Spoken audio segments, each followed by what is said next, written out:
that spring has returned to Northland is the return of the beautiful game in the beautiful city. Today, Duluth FC announced a group of new players to the pitch over at St. Luke's.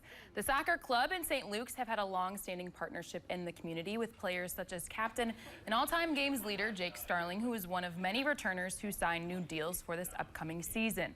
The club finished in first place in the NPSL North Division in the entire league, winning 11 of their 12 games. Owner of the club and Olympic curler for Team USA, John Schuster, is eager about the mix of both new and veteran talent on the field for fans to cheer for.